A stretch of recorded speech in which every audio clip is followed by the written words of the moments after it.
हमारे यहाँ का महोत्सव उद्घाटन करते हैं, बोलते हैं हमने शुरू करा दिया। हमारे यहाँ का ग्रिड उद्घाटन करते हैं, बोलते हैं हमने शुरू करा दिया। तो आपके मुख्यमंत्री पावर प्लांट का शिलान्यास किए थे 2014 में फरवरी में, उसका उद्घाटन क्यों नहीं कर दिए? उसके बारे में क्यों नहीं दो शब्द बोलने का उन्होंने काम किया? तुलसीदामर माइंस के बारे में क्यों नहीं बोलने का काम किया? घाघरा माइंस में बोलने का क्यों नहीं काम किया? केवल और केवल विरोधी पर मंच का उपयोग किया गया, महोत्सव के लिए नहीं, विरोधी पर कटाक्ष करने के लिए, और राजनीतिक मंच बनाने का काम मिथिलेश ठाकुर जी ने और हेमंत सोरेन जी ने किया है। लेकिन क्या यह बात सही नहीं है कि रमजान के महीना के चलते इनके जो जिला अध्यक्ष हैं तनवीर आलम, उनके कहने पर आपने कैंसिल कर दिया बंसीधर महोत्सव को? बंसीधर भगवान को आपने अपमानित करने का काम किया। बंसीधर के सामने प्रसाद का थाली लगा करके, तारीख दे करके कि 8 और 9 तारीख को आपको भोज लगाएंगे, भोग कराएंगे, और आपने उस थाली को छीनने का काम किया। मिथिलेश ठाकुर जी, आप अगर यह साबित कर दे कि आपने सूचना कराया था या एसडीओ ने हम लोगों को सूचना दिया था बैठक का, ये केवल साबित हो जाए तो आज का आज बगैर 1 मिनट विलंब किए हुए मैं अपने विधानसभा सदस्य पद से इस्तीफा दे दूंगा। और अगर आप साबित नहीं कर पाए तो आस्था के केंद्र के मंच पर चढ़ करके आपने जो झूठ पूरे लोगों के बीच में बोला है, नैतिकता के आधार पर आपको भी इस्तीफा दे देना चाहिए। बंसीधर महोत्सव के दौरान मंत्री जी ने आप पर आरोप लगाया कि आपको सूचना मिलने के बाद भी आप वहाँ नहीं पहुँचे। देखिए, जब मंत्री जी भाषण दे रहे थे और उसके बाद आप लोगों के माध्यम से भी मुझे जानकारी पहुंची और बताया गया कि मंत्री जी ने बंसीधर महोत्सव पर कम और हम लोगों पर ज़्यादा बोलने का उस दिन काम किया। उन्होंने कहा कि मैं जब बैठक बुलाया, यहाँ के स्थानीय विधायक नहीं आए। मैं उनको फिर से एक बार चुनौती देता हूँ कि मंत्री जी जो बैठक बंसीधर एसडीओ के यहाँ किए थे, उसकी सूचना किससे भेजवाए? मंत्री जी यह स्पष्ट करें। एसडीओ जो आईएएस ऑफिसर अपने आप को कहते हैं, वो बताएं कि किस माध्यम से हमको सूचना भेजने का काम किया। हम लोगों को जानकारी भी थी क्या कि हमारे माननीय मंत्री आ रहे हैं बैठक करने, जबकि मैं उस दिन उपस्थित हो सकता था, मैं क्षेत्र में ही था। बावजूद हम लोगों को किसी भी तरह का न सांसद को न विधायक को जानकारी दी गई।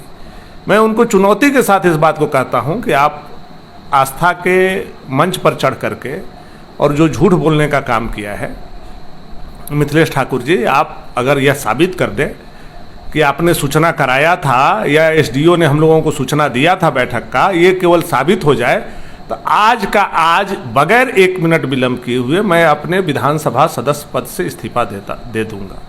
और अगर आप साबित नहीं कर पाए तो आस्था के केंद्र के मंच पर चढ़ करके आपने जो झूठ पूरे लोगों के बीच में बोला है, नैतिकता के आधार पर आपको भी इस्तीफा दे देना चाहिए। अगर आप में हिम्मत है तो हमारे चुनौती को आप स्वीकार कीजिए। एक झूठ उन्होंने नहीं बोला, कई झूठ उन्होंने बोला। पावर ग्रिड के उद्घाटन के बारे में भी उन्होंने बोला कि आपके विधायक उस समय नहीं आए। आपको मैं स्मरण करा दूं कि मैंने प्रिविलेज दिया हुआ है उस समय का, वो आज भी स्पीकर के यहाँ जिंदा है। विधानसभा चलने के दरमियान वो आकर के किए हैं। नियम ये बोलता है कि जब विधानसभा सत्र चल रहा हो तो किसी भी तरह का शिलान्यास या उद्घाटन नहीं किया जाएगा जब तक कि विधानसभा सत्र का सत्रावसान नहीं हो जाए। विधानसभा सत्र के बीच में बगैर बताए हमसे आप हेलीकॉप्टर से आकर के हमारे क्षेत्र में उद्घाटन करके चले गए। मैं आपको चुनौती देता हूं कि आप हमारे घर में आकर के एक ग्रिड का उद्घाटन करके गए और यह बताया कि हमने ग्रिड बनवा दिया। मैं फिर आपसे चुनौती आपको देता हूं कि आप में अगर मंत्री हैं, इतने ताकतवर मंत्री हैं, तो इसी तरह का ग्रिड अपने विधानसभा में बना करके उद्घाटन कीजिए ना। 3 साल तो मौका मिला आपको। हमारे यहाँ का महोत्सव उद्घाटन करते हैं, बोलते हैं हमने शुरू करा दिया। हमारे यहाँ का ग्रिड उद्घाटन करते हैं, बोलते हैं हमने शुरू करा दिया। तो आपके मुख्यमंत्री पावर प्लांट का शिलान्यास किए थे 2014 में फरवरी में, उसका उद्घाटन क्यों नहीं कर दिए? उसके बारे में क्यों नहीं दो शब्द बोलने का उन्होंने काम किया? तुलसीदामर माइंस के बारे में क्यों नहीं बोलने का काम किया? घाघरा माइंस में बोलने का क्यों नहीं काम किया? केवल और केवल विरोधी पर मंच का उपयोग किया गया, महोत्सव के लिए नहीं, विरोधी पर कटाक्ष करने के लिए, और राजनीतिक मंच बनाने का काम मिथिलेश ठाकुर जी ने और हेमंत सोरेन जी ने किया है। लेकिन झामुमो के लोग और खुद मंत्री जी आप पर आरोप लगा रहे हैं कि आप धर्म की राजनीति करते हैं, बांटने का काम करते हैं और राजनीति आप कर रहे हैं। आप बताइए कि जो 7 और 8 तारीख समय तय हुआ था, तो क्या मैं उस बैठक में था? मैंने निर्णय लिया था और वो कैंसिल हुआ तो क्या मैंने किया?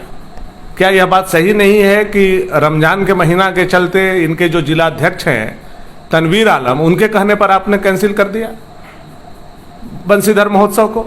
बंशीधर भगवान को आपने अपमानित करने का काम किया। बंशीधर के सामने प्रसाद का थाली लगा करके, तारीख दे करके कि 8 और 9 तारीख को आपको भोज लगाएंगे, भोग कराएंगे, और आपने उस थाली को छीनने का काम किया। आप हमारा अपमान की बात छोड़ दीजिए, आपने बंशीधर का अपमान किया, और बंशीधर के अपमान हम लोग बर्दाश्त नहीं कर सकते हैं। और अब जब महोत्सव भी कराए हैं तो सब लोगों को आपने अपमानित करने का काम किया। हम लोग तो मान लीजिए अलग हो गए, लेकिन जिला परिषद सदस्य अध्यक्ष जो हैं उनको आपने अपमानित किया। स्वर्गीय गिरवर पांडे जी के पुत्र और स्वर्गीय गिरवर पांडे जी की पत्नी वहां गई हुई थी देखने के लिए, उनको उनके साथ धक्का मुक्की और बेइज्जती की गई। कई लोगों के साथ, चाहे वो पत्रकार हों उनको बेइज्जती उठाना पड़ा, चाहे वो चैम्बर ऑफ कॉमर्स के लोग हों उनको बेइज्जती उठाना पड़ा। कितने मतलब सभ्य और बुजुर्ग अभिभावक गए थे, उनको धक्का देकर के वहां से हटाया गया। आप समझ नहीं सकते हैं कि किस तरह से इस मंच का दुरुपयोग किया गया। वहीं इस मंच पर जो भक्ति भावना होनी चाहिए थी कृष्ण भगवान के लिए, आपने देखा कि मंच पर भगवान कृष्ण का, बंशीधर का प्रतिमा नहीं है। उस पर मुख्यमंत्री का फोटो है, लेकिन भगवान बंशीधर का प्रतिमा नहीं है। आपने गिरवर पांडे के प्रतिमा के सामने इतना बड़ा पोस्टर लगा दिया कि गिरवर पांडे जी का भी अपमान आपने करने का काम किया है। तो आपने तो सबका अपमान किया है। किसको सम्मान दिया इसमें? केवल अधिकारियों को सम्मान दिया या स्वयं सम्मान पाए? मुझे तो लगता है जेएमएम के लोगों को भी आपने सम्मान नहीं दिया। अगर सम्मान दिया होता तो सूरजदेव मेहता के साथ वो घटना नहीं घटती जो सूरजदेव मेहता को आपने करवाने का काम किया। केवल और केवल एक वर्ग, मैं कह सकता हूं कि उस महोत्सव में बढ़ चढ़ करके हिस्सा लिया हुआ था तो गढ़वा विधानसभा क्षेत्र के कुछ लोग थे और हमारे यहाँ के अल्पसंख्यक भाई थे।